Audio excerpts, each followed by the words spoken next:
Welcome to Mason's Symposium on Construction Dispute and Arbitrations. I'm HK Suresha, Senior Partner and Country Head at Mason, Qatar. I have about 22 years of experience in contracts, commercial and legal functions. I have experience in handling dispute avoidance and dispute resolution of large-scale engineering and construction projects in India, Southeast Asia, and Middle East. Without any delay, let me introduce the panel of distinguished professionals. Mr. Gopal Jain. Gopal Jain is designated as a senior advocate by the Supreme Court of India with 25 years of experience in arbitration and commercial litigation. He has represented Indian and multinational clients in complex and contentious commercial disputes. Mr. Vijay. Mr. Vijay is a partner at Mason, Pension Mason, Singapore, specialized in infrastructure, construction, arbitration, and litigation in international projects. He has co-authored articles regarding bond call insurance and corruption in international arbitration. Mr. Rishabh Gupta. Rishabh Gupta is partner at Shardula Merchant Mangaldas & Co. He leads the firm's arbitration practice in Mumbai. His practice focuses on domestic and international arbitration, commercial litigation, and public international law across a wide range of industries. He has been recognized by Who's Legal as a future leader of arbitration and as one of the world's leading arbitrators and counsel. The most projects these days face the risk of termination either due to global challenges or reasons only known to the employer. The contracts in most countries are usually favorable to the employer. Hence, the contractor faces a great burden of ensuring that their project doesn't get terminated. In light of the same, we will be discussing the topic regarding unlawful termination, an unlawful call, or encashment of bank guarantee in construction contracts. The panelists would be discussing these topics in a question and answer format. So I will be putting across several questions to the distinguished professionals, and they will be answering each of these questions and explaining the various scenarios to handling these matters. Let me put up my first question to Ms. Vijayan. Mr. Vijayan, what do you mean by unlawful termination of the contract? Thanks, Suresha, for the introduction. Maybe if I could take the question in reverse before I circle back. It would be, what would a lawful termination be? And if you don't fall within that, then it would flow that it would be an unlawful termination. And broadly, in the common law world, there are two ways for a proper, valid termination of the contract to occur. The first, is sort of what you call under common law termination. And broadly, there are sort of two approaches to that. One, if there is a breach of what you call a condition, there is an inquiry as to what constitutes a condition. Does it go, for instance, to the root of the contract? Does a breach of that particular term deprive the innocent party of substantially the whole benefit under the contract?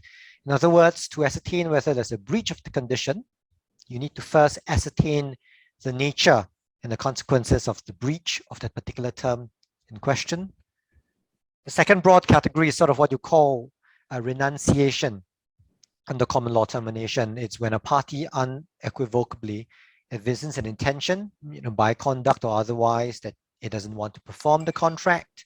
It can be inferred from someone's behavior, from someone's words, from someone's correspondence, that this party doesn't have any intention of fulfilling its contractual obligations. So that's sort of what common law termination is.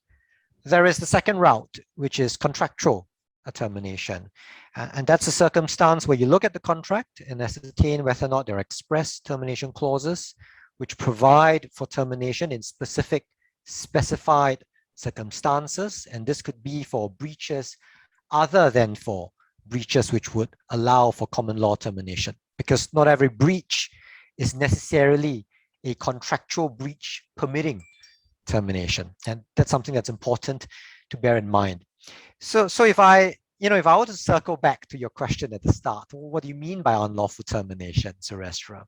It essentially means that you terminate the contract as a developer, as an employer, or as a contractor when you did not have a right to do so under either the common law or under the contract. It could arise in situations where you thought the other party breached a condition. You thought the other party renounced when in actual fact there wasn't such a breach, or when in actual fact there wasn't such a renunciation. And those circumstances would constitute an unlawful termination of the contract.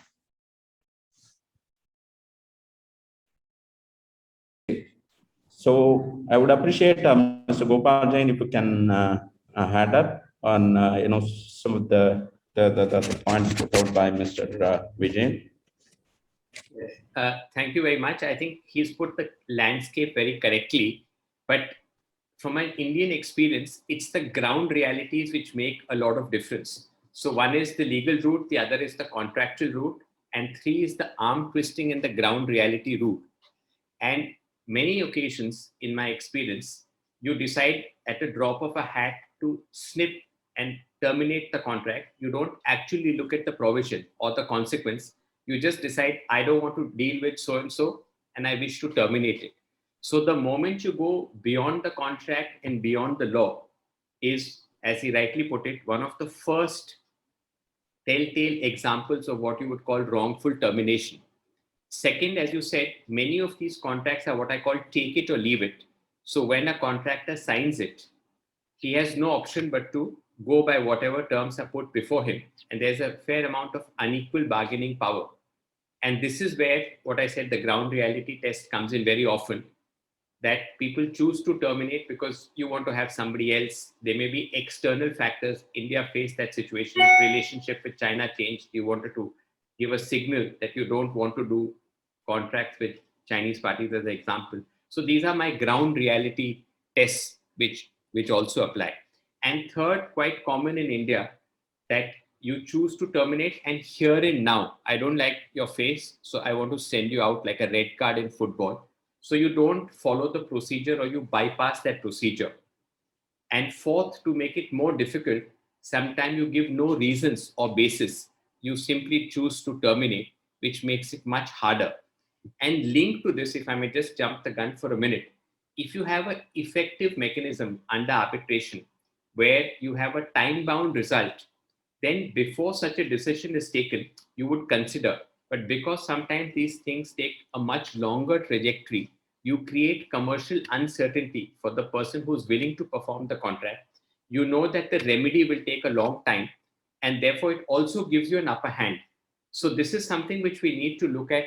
How do you create a conducive commercial environment to resolve commercial disputes arising from commercial transactions, particularly, as you said, in the context of termination stroke unlawful termination of contracts, because A, it's disruptive, B, it affects certainty, and three, in today's day and time, it affects cash flow. So if you have performed a large part of the contract and suddenly you're told, thank you very much, a large part of your dues would still perhaps be pending. And if you choose to then question the termination, that also becomes a tool to hold it back. So it has a larger cascading widespread impact. And that's something, as I said, which also needs to be addressed through a commercial lens. Whereas most of these things, as he rightly said, are looked at purely from law or contract.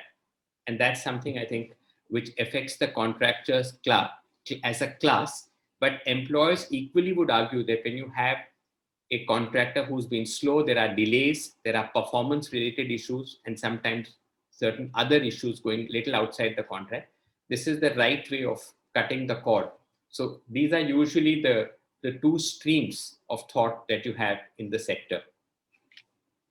Thank you both for distinguishing both the lawful and unlawful termination. So, of the contract parties. Let me put up my follow-up questions to Vijaya. What actions does employer take during termination of the contract, like bank guarantee, encashment, or holding money, etc.? I mean, it's a common scenario, what happens after termination, because it's usually the consequences that have a direct impact upon the parties.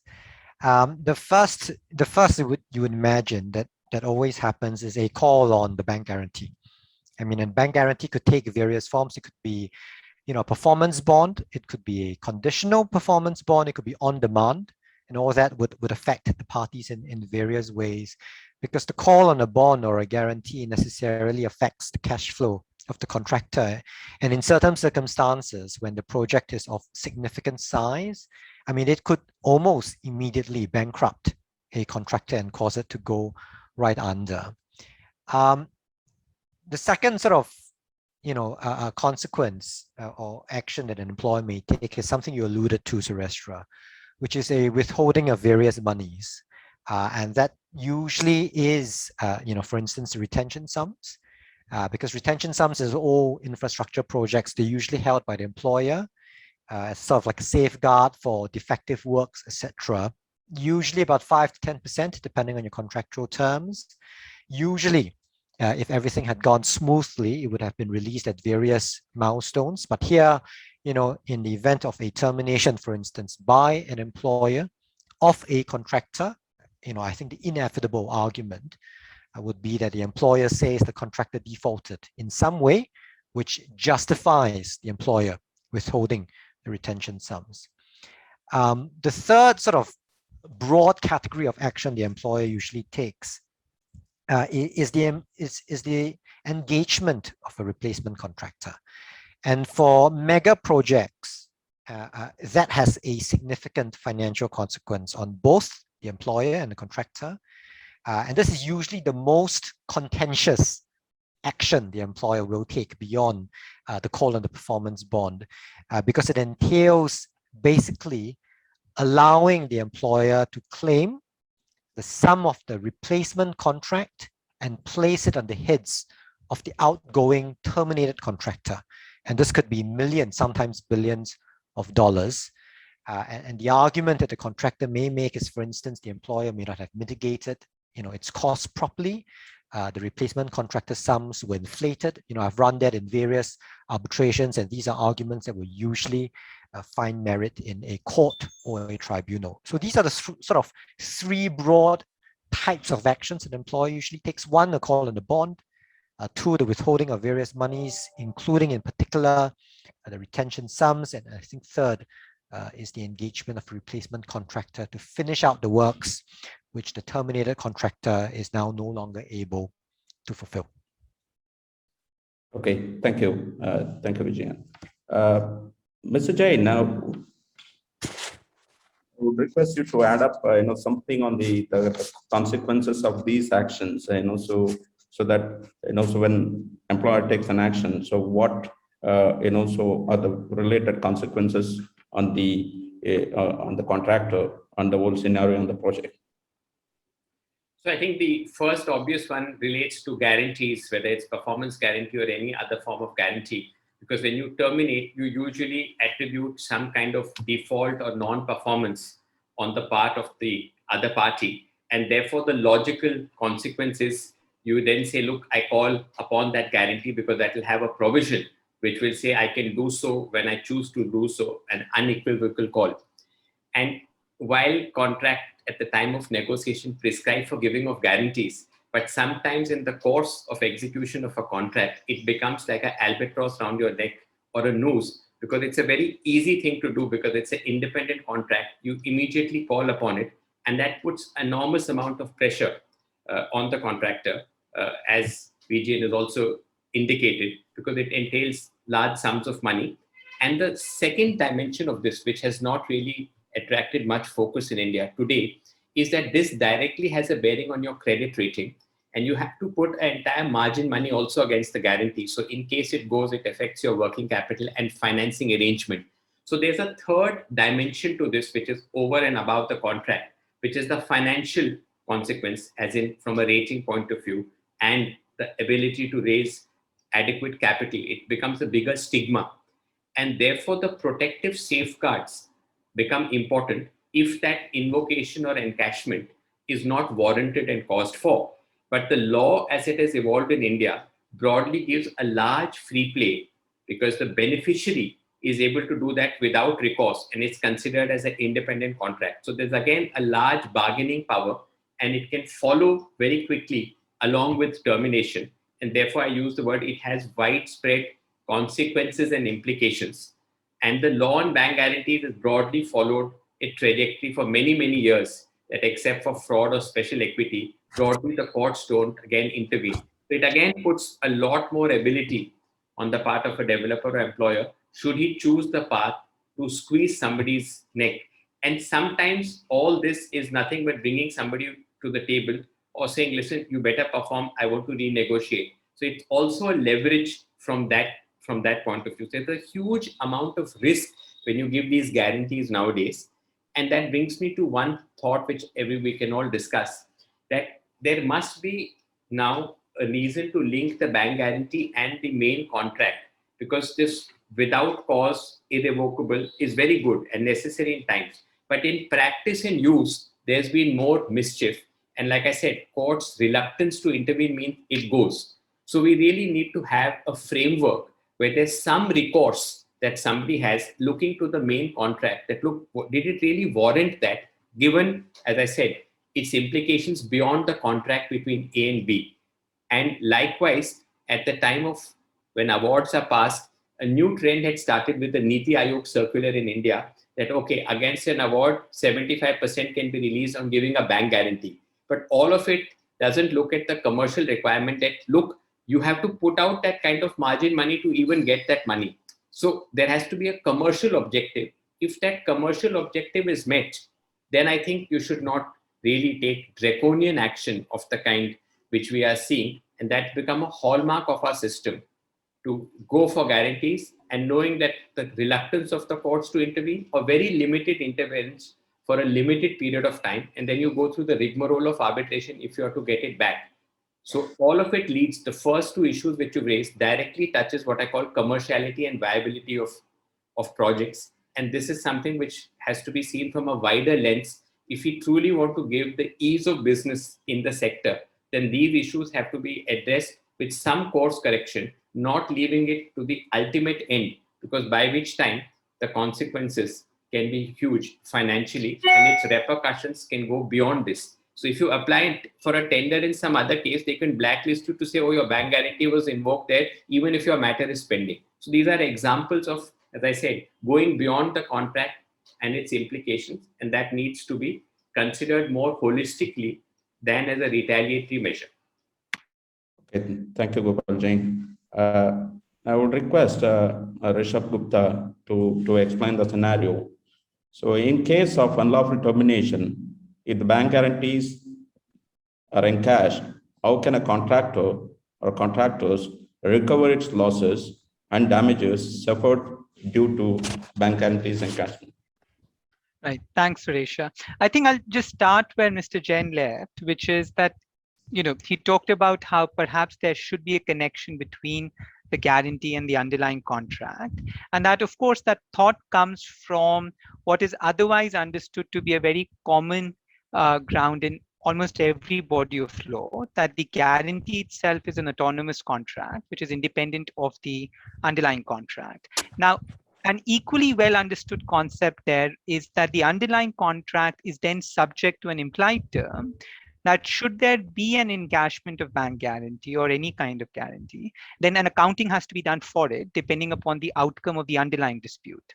One of the best known expositions of this principle was in Commodell Commodities v. Cyperex in 1997 from the English High Court, but then that has been cited in the Indian context on multiple occasions by Indian courts.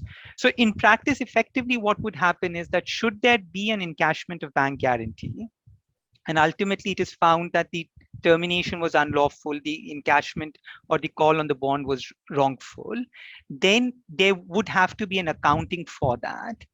In other words, when you put together your termination accounts, you will have to give credit. The employer would have to give credit for the amounts that it has been able to encash. And equally, if it is found that the termination was in fact lawful, such that the encashment was correct, then too, for any amounts that have to be given by the contractor to the employer, a credit would have to be given for the amounts that has already been recovered as a result of the encashment.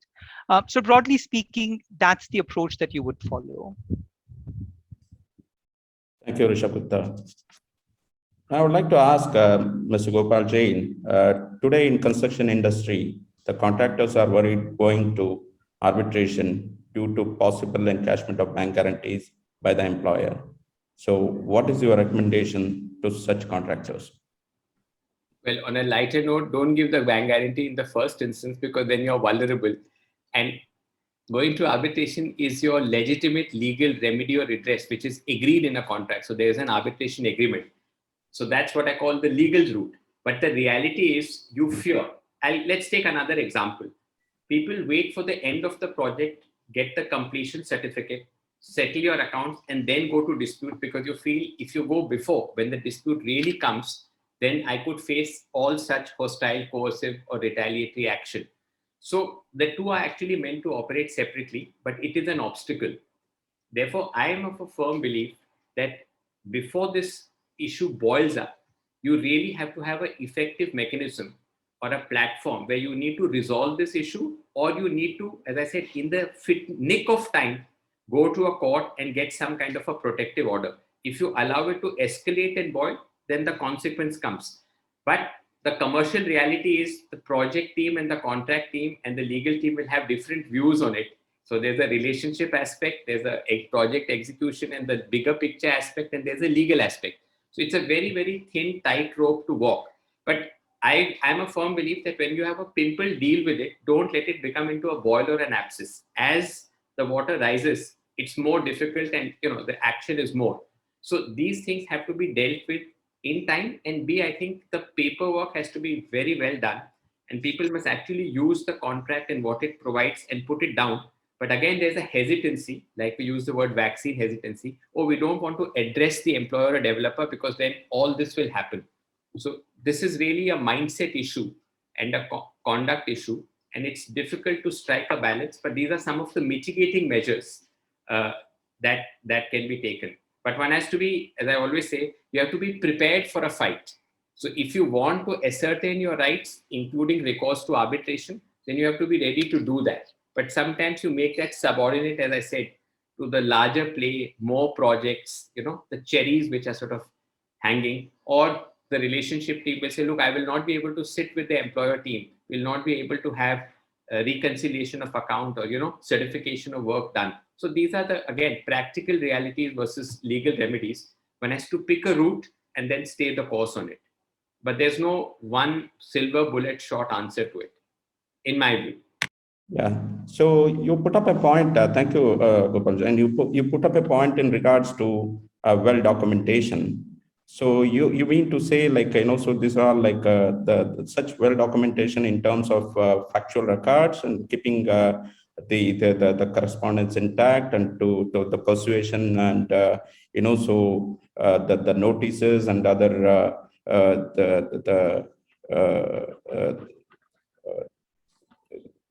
the issues surround surrounding these kind of unprecedented events, and also what exactly the documentation that you are talking about? Yes, as you said, factual documentation, evidence, and most importantly, broadly, when it comes to this arena, people always say, oh, I executed that under duress or coercion. But that's a nice word. There's hardly any data or evidence to back it up contemporaneously. So you have to always test that a cause of action or a pain point at a particular point in time is addressed much later. But at that much later point, your documentation, your paperwork, your factual notifying the other side of what has happened, the cause for it, in no uncertain terms, right, including with recourse to the contract and law, becomes important. You're flagging that issue with the documents, with the evidence at the real-time basis, and you encash it later when you choose to take recourse to arbitration or whatever is the form of dispute resolution. But many times you find at that time, when you look back, you're missing something, and the missing something is for the reasons I just indicated. So that's where I think it has to be very exhaustive, very detailed, both factual and this. For example, many times people send a notice, but they will not refer to a clause. They will not call it force majeure. They leave it open-ended. That's fine. But later, when you want to style that event as falling under the contract, many tribunals and judges say, look, please relate it. Show us how it related to that, right? So again, it's open to shades of interpretation and documentation. So black and white versus gray, if you really want your claims or your injunctive actions to succeed, is very important in the real time basis. Thanks for Can this. Sorry, Yeah, of course. can I just jump in on one comment, which I think Gopal Jain rightly picked up on, and that's on timing and sort of getting your ducks lined up, in sort of a single line. And that's because for injunctive relief, for such situations of bank guarantee encashment, time is critical. Because once a call is made on the bond, the bank will usually make payment within the next couple of days. And, that could be 2 or 3 working days, essentially. And one of the things which, we've experienced, in other matters where such guarantees have been called, is besides having to rush at the last minute to prepare the necessary documentation, the law, the facts, etc., like what Gopal Jain mentioned, it's also important perhaps to have a good relationship with your bankers. And this is something that sometimes people underestimate, because your bankers will tell you that a call has been made. We are going to pay out the monies unless you obtain a direction from the tribunal or the court, the national courts of wherever the dispute is located, to prevent the monies from being paid out. And that at least gives you, some visibility, very practical visibility of how much time you have to mount a full-throated injunction application in whatever forum you need. And so that's something to bear in mind as well in such circumstances. Thank you, Vijayan. Just one line to that. He's so right to have the good relationship. So usually that was used as the arbitrage to buy time before you could go to court. But now the RBI has instructed banks very strictly, particularly when it comes to public sector or government agencies, that max within 24 hours you have to do it. So even that, the free play has got a little more narrow. Okay.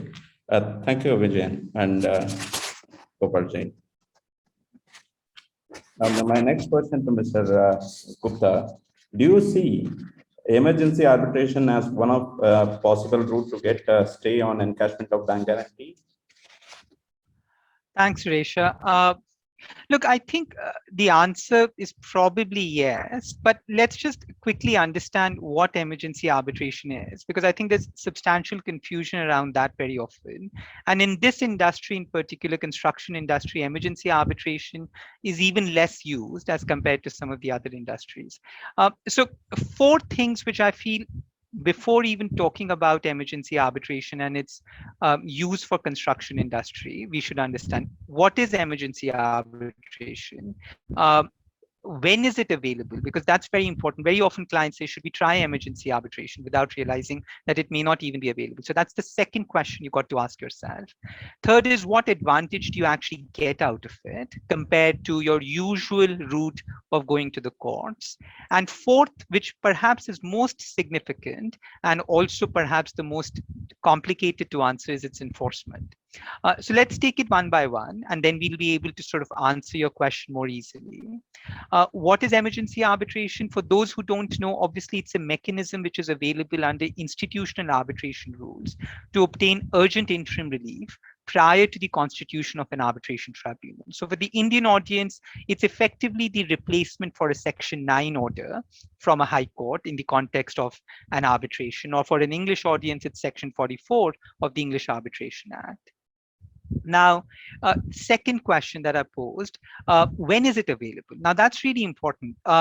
as you would know, Suresha, very often in the Indian context, at least, we enter into contracts that have ad hoc arbitration clauses. Ad hoc arbitration clauses effectively mean those where the administration of the arbitration would not be done by an institution. Now, by definition, if you have an ad hoc arbitration clause, emergency arbitration is not available to you because it's purely a creature of institutional arbitration rules. So if you don't have institutional arbitration rules, you don't have access to emergency arbitration, and the entire question becomes redundant. If you have institutional arbitration rules, you of course check those rules to see whether you have emergency arbitration available in them. Most of the well-known institutional arbitration rules these days, whether it's ICC, SIAC, LCI, or Indian rules such as MCI, or even Indian Council of Arbitration, now do have emergency arbitration provisions, but some don't. And one has to look at that carefully. One also has to look at when your contract is actually concluded. So there are certain institutional rules like SCC, for example, which make it only available, sorry, ICC, for example, which make it only available if the arbitration agreement was signed after the introduction of emergency arbitration rules in the ICC rules themselves. So that's your second question. Now, the third question is largely around enforcement. Which is key, because even if you get an emergency arbitration order, would you be able to enforce it? In other words, would you then be able to use that as a basis to stop the invocation of the bank guarantee? Would you be able to tell the bank or the employer that that particular call should not be taken forward? Now, in the Indian context, the law is still not very clear, but there are a couple of things which are very clear. If your emergency order comes from a foreign seated arbitration tribunal or a foreign seated emergency arbitrator. So for example, let's say from Singapore or Hong Kong or London, that is not enforceable in India. There are quite a few judgments on that. Raffles Design from the Delhi High Court. You have HSBC v. Avitel here from Bombay. All of them say very clearly emergency orders from a foreign seated emergency arbitrator are not enforceable, and you have to file a fresh application for the same relief under Section 9 of the Indian Arbitration Act. Second question related to that, what if your arbitration is seated in India? Now, that's the question which was there before the Delhi High Court in the Amazon dispute. And the initial judgment was from Justice Mehta that it is enforceable, but that order is currently stayed and we don't have clarity on that particular issue. But over time, perhaps that's something which would be available. Now, if you put all of this together, Suresha, then effectively, it seems to me at least that in the Indian context, you're better off going to courts than going to an emergency arbitrator. Because if it's seated outside of India, anyway, it's not enforceable. You'll have to do a Section 9. That's what Raffles Design and HSBC v. Avitel tell you. If it's India seated, Amazon is still not very clear. You're better off just going to courts. And remember, the emergency arbitrator procedure still takes at least 14 days. Whereas very often Section 9 petitions before Delhi High Courts, you can have them disposed of or at least get your ad interim relief much faster than that. You also have the ability in Section 9 petitions to make third parties, non-signatories to the arbitration agreement, as parties to your application, such as a bank in this case, which you can't do in emergency arbitration at all. So if you sum that all up, I think while yes, in the future, emergency arbitration may become a valuable tool in the hands of the contractors, in the Indian context today, it is not. With one minor exception, I would tell you, if it happens that the employer is based in a jurisdiction where emergency orders are enforceable by statute, so for example, Singapore and Hong Kong, then yes, perhaps that's your better tool. But otherwise, I would generally lean in favor of going to courts. Okay, thank you, Rishabh Gupta. So let me pause a minute and so I would like to make an announcement to audience. Dear audience, so there are some poll questions. The first poll question is coming up on the screen. So please answer and we'll get back to you shortly.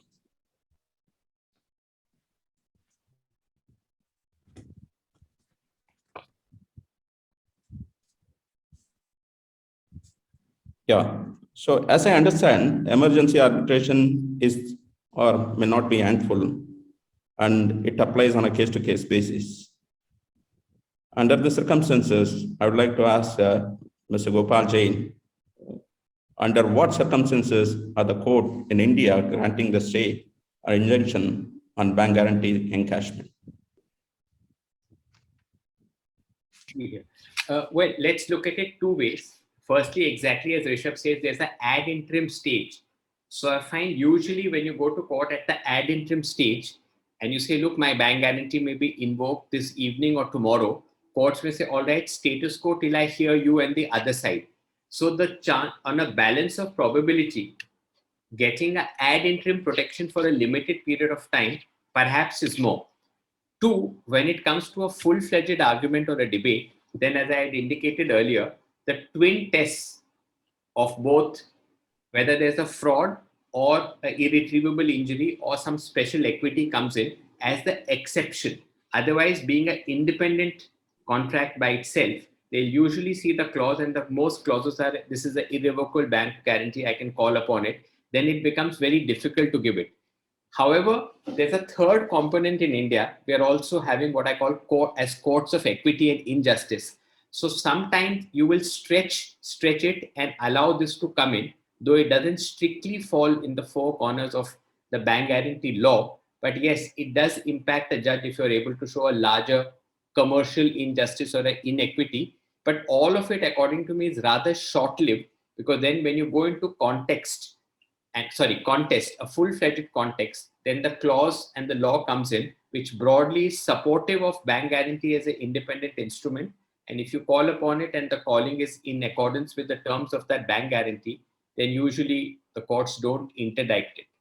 So that's the position broadly as I see it from an Indian point of view. And then the only remedy is you have to go to arbitration or a court to recover that money. That again takes time. Then it changes from bank guarantee to recovery of money if you're entitled to it.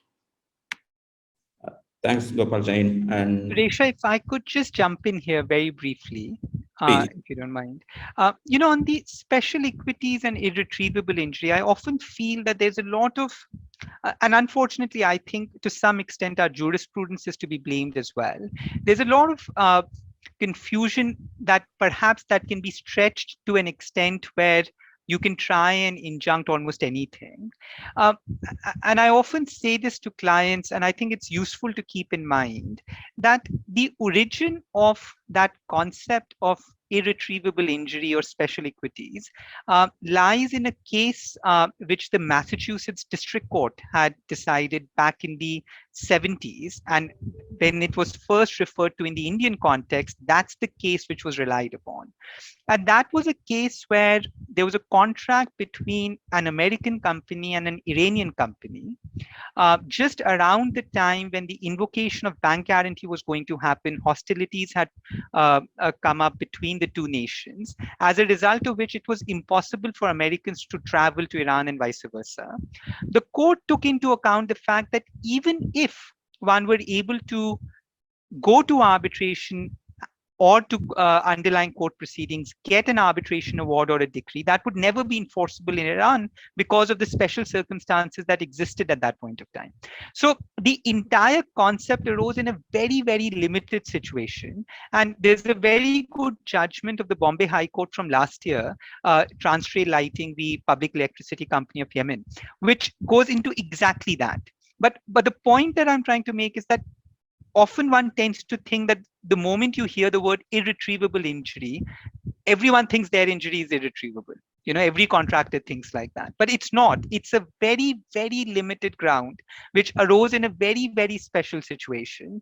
And one has to keep in mind that that remains a very narrow ground and therefore not to be invoked that easily, or at least not to be granted easily.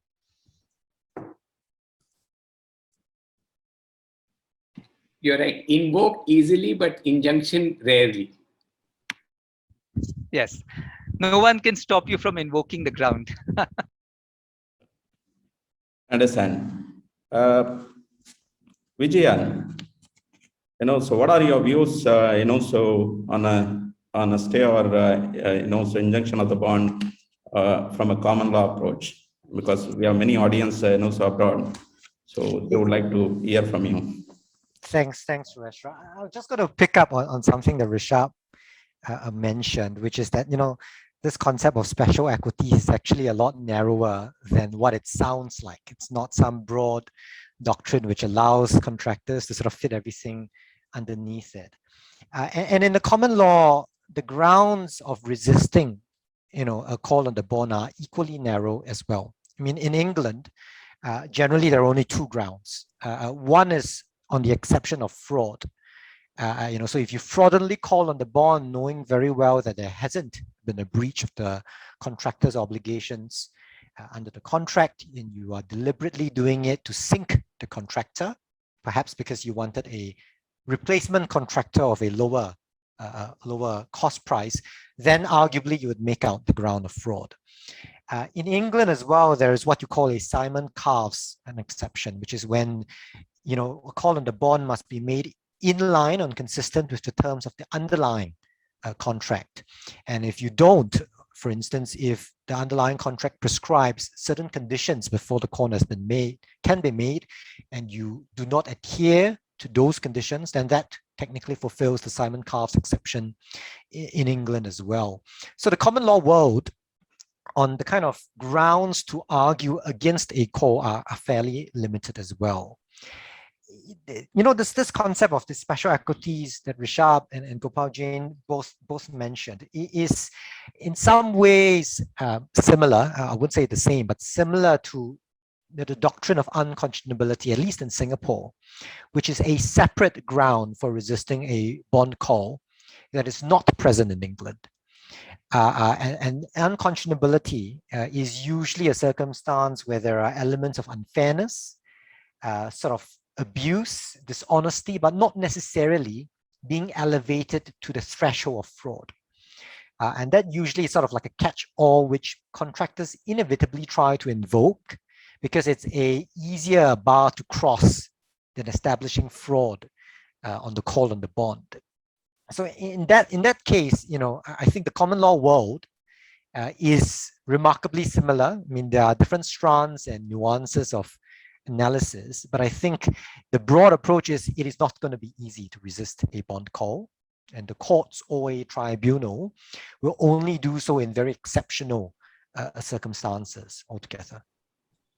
Can I just add one line that, in my view, we should also look at something called the test of reversibility. So when a court or an arbitral tribunal is seized of it, they should weigh the two scenarios. If I grant an injunction and tomorrow the party which has the injunction loses, can the other side be adequately compensated or put back in the same position? Versus the other way around, if you don't give it, but the party which doesn't get the order eventually succeeds, can the clock be fully put back? So this test of reversibility is a balancing mechanism by which you can balance the interest of two commercial parties versus grant or non-grant, which sometimes may not be able to then eventually put the clock back depending on the innocent party succeeding or not. So I think the law has to take a third dimension into account. And I think being in the commercial world, as I had indicated earlier, with consequences over and outside the contract, these realities have to be also factored in. And as Rishabh mentioned, the advantage of a court proceeding is you also have the bank there. So it happens in India many times, bank guarantee is invoked. It's at the doorstep of the bank. So the court actually tells the bank, listen, don't release the money. So which injunction law then will not apply according to me, because the invocation has already happened.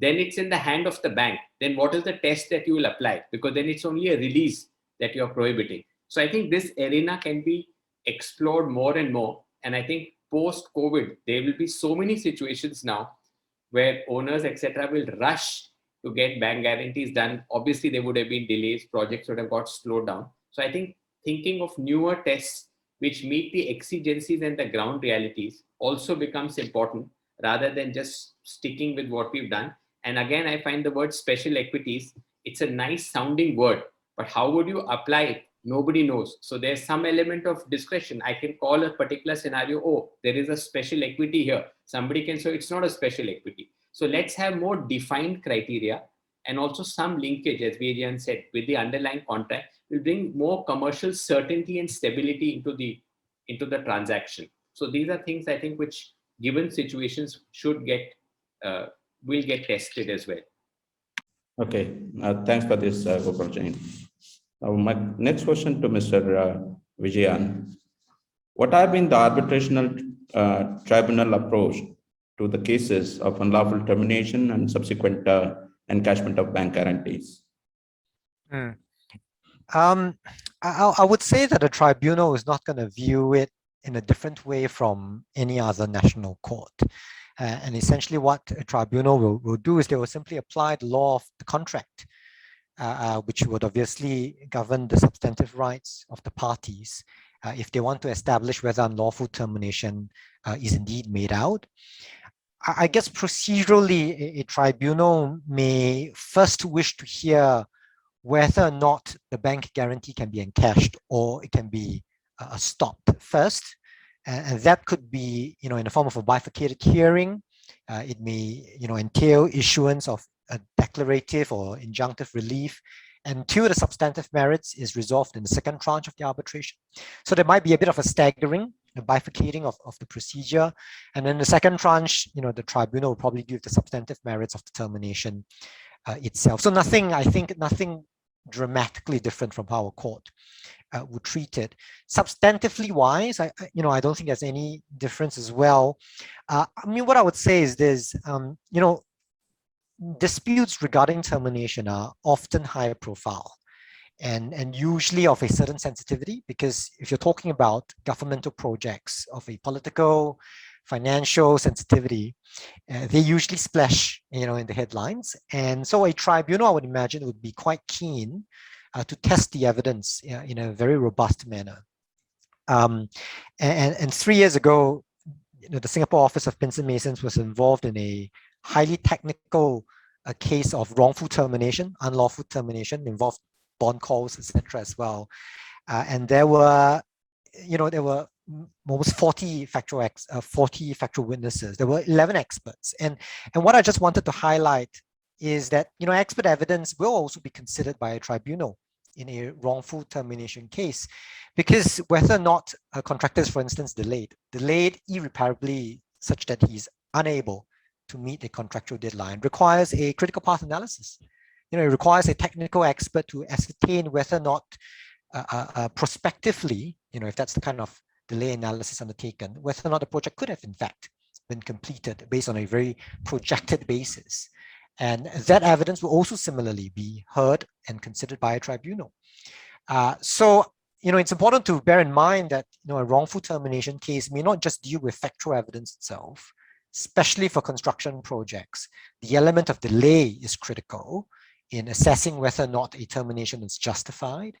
And so a tribunal will probably have to take into account both the technical and the factual evidence before it lands one way or the other. Okay, thank you. Suresha, if I could just add one thing here to what Vijayan was saying. At least in my experience in the Indian context, what you very often see is that there's a little bit of a passing of the baton.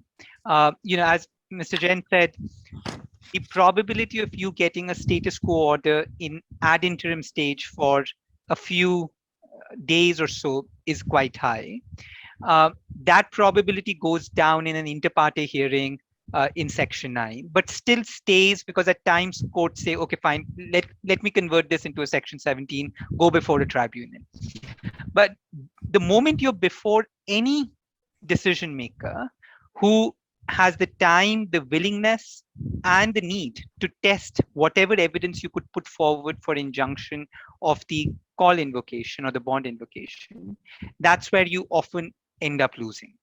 So, you may get some success in the first 2 shots, but the moment you're before a decision maker who's going to test the evidence, that's where it becomes very difficult. And that's primarily because, as Mr. Jain and Vijayan was saying, the test is very narrow.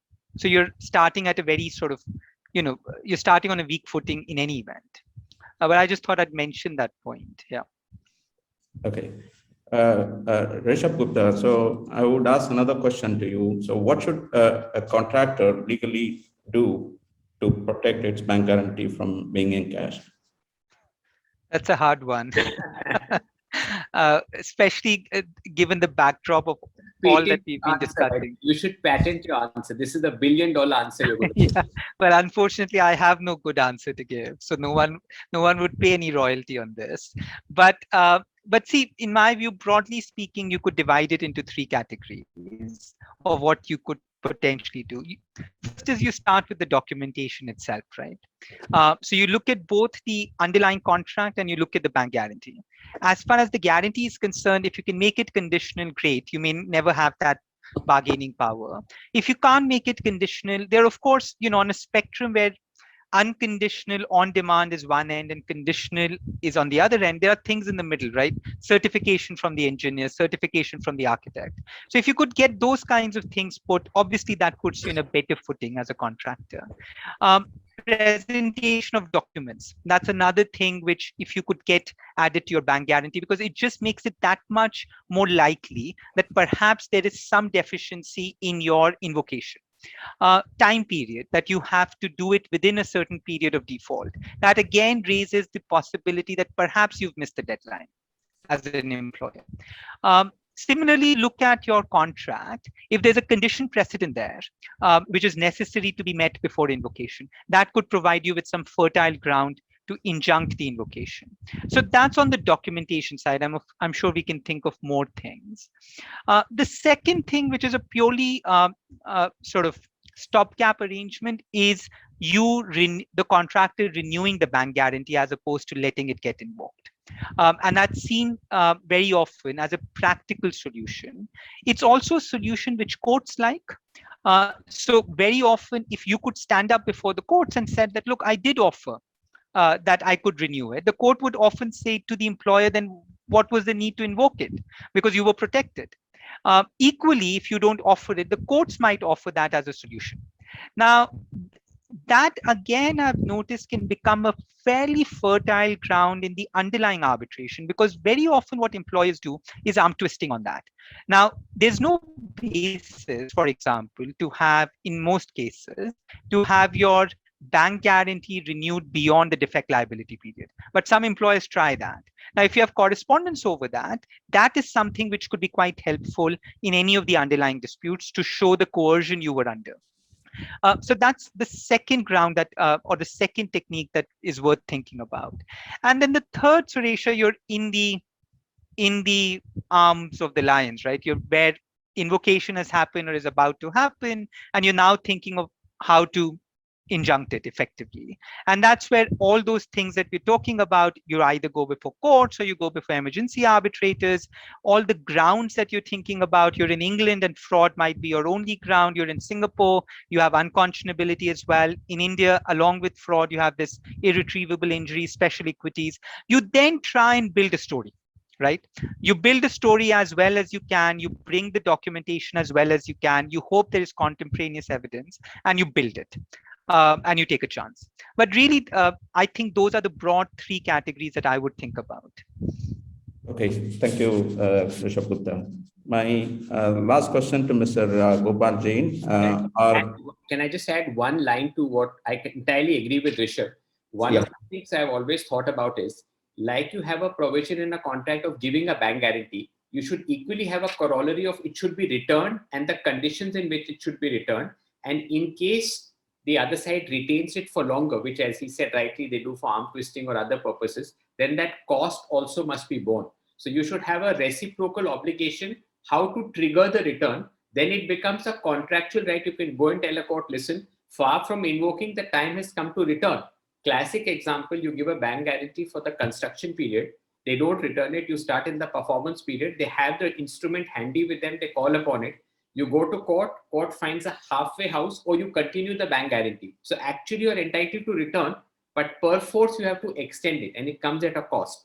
So there should be a mirror image clause for return. And in case you don't return, the consequence should be embedded. That gives one more point when you go to a court or arbitral tribunal. I find very often that second limb is missing, because again, these are one-sided contracts, take it or leave it, but worth adding or putting in the bank guarantee provision or in a covering email. These are all practical ways of at least creating some cover around it. Yes, Suresha, that would be helpful.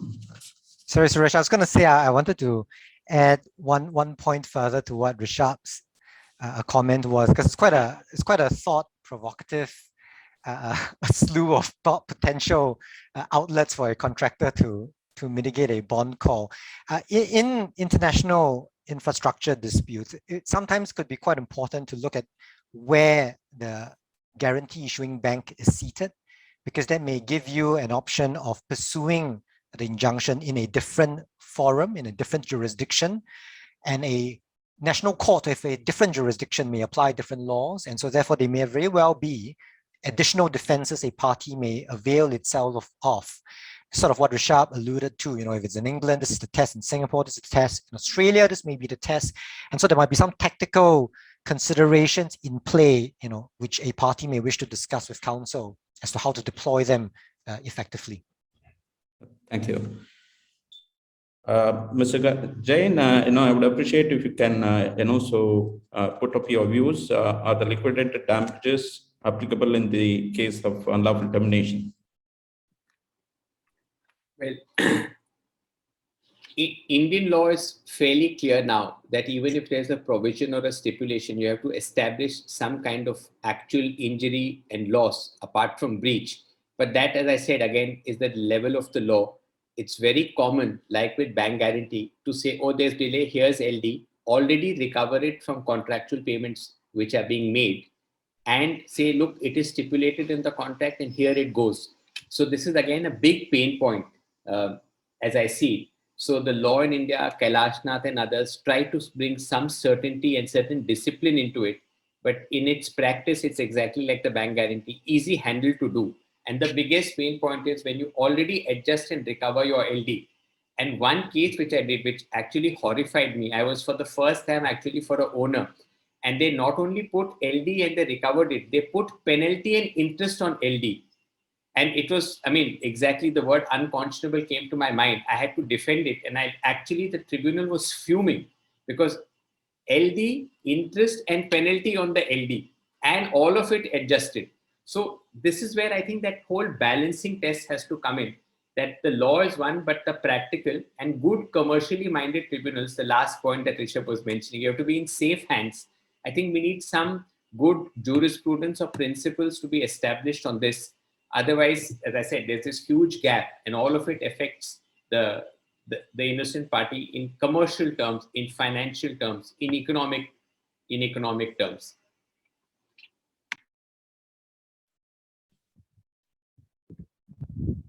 Is termination for convenience or lawful or unlawful? I would appreciate if the Rishabh can add on it. Termination for convenience, lawful or unlawful, that would basically depend upon the situation you're in, like the body of law you're under. Normally, if the contract prohibits it and sets out certain parameters within which the termination must be done. So for example, there has to be an event of default and the default is defined, then of course termination for convenience is unlawful in that situation. So there is no statutory right or common law right that you have to a termination for convenience in such scenarios. It may be different in the context of employment, but in such scenarios, you have to go back to the contract and the answer would lie there. Okay, thank you. My last question to Jian. I understand that you have written article on bond call insurance. I would appreciate if you can put reference to that unlawful termination and explain your views on that. It's one of my skeletons in the closet. This article. It's been some time in the International Construction Law Review, and there is a very strange body of insurance called bond call insurance. It's not commonly available. I think your project needs to be of a certain size, certain nature. The one that we had undertaken a bit of research on was technically an insurance that's provided by the United Kingdom's Exports Credit Guarantee Department. It's not commonly available on the market. And in some ways, it's tough to get compensation or payment under, because you need to demonstrate that the employer had, illegitimately or unlawfully called on the bond before you as the contractor, are entitled to an insurance payout. And there are, this area of law is fraught with difficulties because there's a question of what's the threshold you need to persuade your insurers to make payment of. So, and that is actually the subject of another, perhaps 1 hour discussion on its own already. So I won't, and I sort of endeavor to go down this route, but suffice to say, it is an option. But the premiums are high and contractors will need to consider very carefully the terms which are offered by an insurer before it decides to take them on, assuming that they are able to qualify under the very strict requirements that these usually national insurers would have for such insurance. Okay, thank you. I have some couple of questions from the audience. I would like to answer them. So I would like to briefly, narrate typical claims being set out in the event of unlawful termination. I mean, these are the common, the questions being asked by various participants. So yes, indeed, the various claims are like, one, an actual loss owing to unlawful termination can be claimed. The second one is the employer is supposed to pay all the dues owed to the contractor for the works completed. That can also be claimed. And third one is a loss of profit claim can also be made, but this is subject to legal provisions. So there are other questions from the participant. What kind of documentation that required to be maintained in the project in order to be successful in setting out the claims during unlawful termination? So generally, so we as the experts and claim consultants, we would recommend to provide a joint record of an extent of work that has been done immediately after the termination. Notice should be sent to the employer, and materials that are already on site, including their workshops, both the contractor and subcontractor workshops and warehouses and etc. All that to be recorded and to be jointly, so verified and so make a record of it and have a signature on that. Then the third document is about the number of resources on site at the time of termination. Then similarly, the manpower, equipment, details from the vendors and termination costs, etc. are also to be obtained. And these are to be duly notified to the employer, says that they put on record, and that may be subject to further, the review and approval. So then another question, so from the participant is about the delay in cost claims during unlawful termination. And some of the consideration to be made are whether it's a partial descoping or a full termination, the reason and circumstances leading to these unprecedented events, the extent of actual losses being suffered due to such a drastic decision of unlawful termination, the various other impacts are due to such events, and of course, the provision agreed between the parties would be addressed during such an unlikely event. So we would recommend, so these are to be decided on a case-to-case basis and seeking advice from the expert and legal professionals practicing within the jurisdiction. There are other 2 or 3 questions to the other panelists. The last question to Mr. Gopal Jain. What are typical conditions in which you have seen unlawful termination? Well, I think the most typical situation is that you just terminate without giving any reasons or disclosing the basis. And like I started by saying, the whimsical approach, I just need to get rid of this X person. And so whether there's a provision or no provision, you do it. This seems to be a classic symptom that I come across. And in that process, you give that procedure, if there is a provision, a go by. So these are broadly put very generic and general, but this is what I generally find when I come across cases of unlawful termination.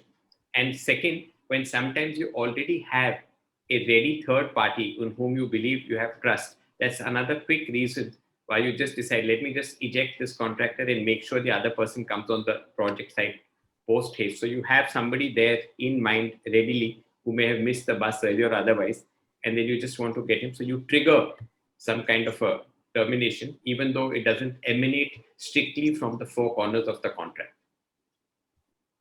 Thank A you. chosen person, if I may put it that way. Thank you, Mr. Jain.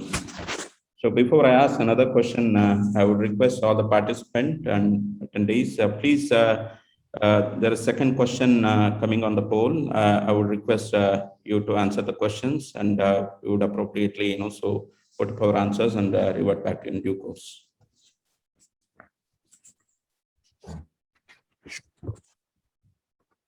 My last question on this session to Mr.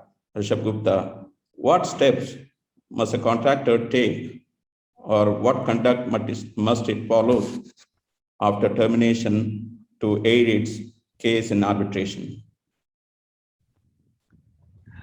Thanks, Suresha. See, I think the answer is not anything specific to the industry that we're in. Ultimately, there are certain hygiene points, certain good tactics that you can deploy in any arbitration. The starting point to my mind is always the arbitration agreement itself. At the time when you're drafting the contract, pay attention to the arbitration agreement. Make sure it's something which protects you as well. So as I said in the beginning, for example, that emergency arbitration by definition is only available if it's an institutional arbitration clause. So perhaps push for institutional arbitration.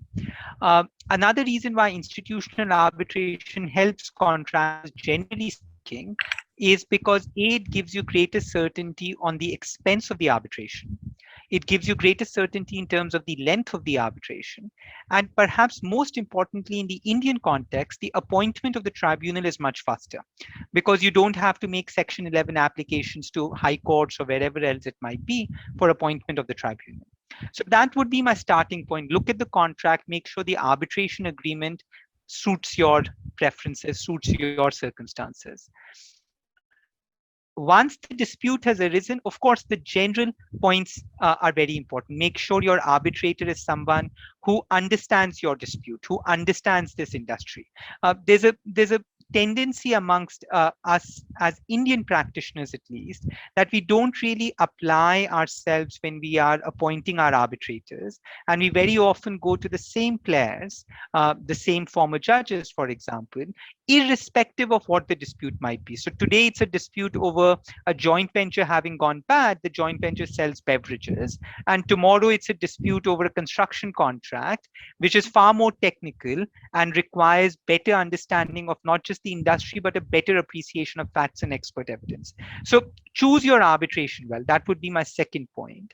A related point to that, and it's not a self-serving point at all, is that choose your counsel well. It's the same issue that arises even in respect of appointment of the arbitrators. You think of counsel who actually understand this industry, who do this on a regular basis, because only then they would be in a position to perhaps guide you in the right way and keep costs under control and keep the process under control. Related to that, choose your experts well. It is hard to see today a high value construction dispute being done without the assistance of experts, whether it's experts on quantum, whether it's experts on delay or something else. So you choose your experts well. In other words, you form your team well. If you've got a good team, that goes a long way in making sure that things happen properly. And the last point I would say is that just prepare well, and preparation starts prior to commencement of arbitration. You've got to make sure that the contemporaneous evidence is available, something that Mr. Jain and Jian also said. You've got to make sure that the documents are there. You've got to make sure that if you're going to make an argument, at least some analysis has been done around that. And you make sure those documents are easily available to your counsel, such that when they have to be presented, you're not scrambling around for them. So I think broadly speaking, those 5 points, nothing rocket science here. This would apply across the board, even to other arbitrations. But I think I often find that in construction arbitrations in particular, we don't wear the hats of a specialist and actually look at it as a general arbitration dispute. Okay, thank you for this.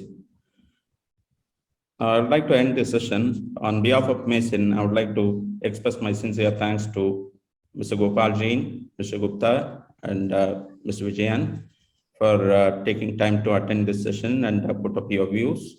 And thank you all. And thank you all the participants for taking time to attend this session. And see you in future. Thank you, Mason, for this opportunity and for a deeply engaging conversation or charcha on subjects which are of importance and topical. Yes. Yeah, so we would like to, request participants that there is another session at 3 o'clock Indian time. So please join this session, and so you will have another an important topic which will be discussed by the distinguished panelists. Thank you very much. Thank you, everyone. Suresha. Bye-bye. Thank you, Suresha. Bye-bye. Thank you.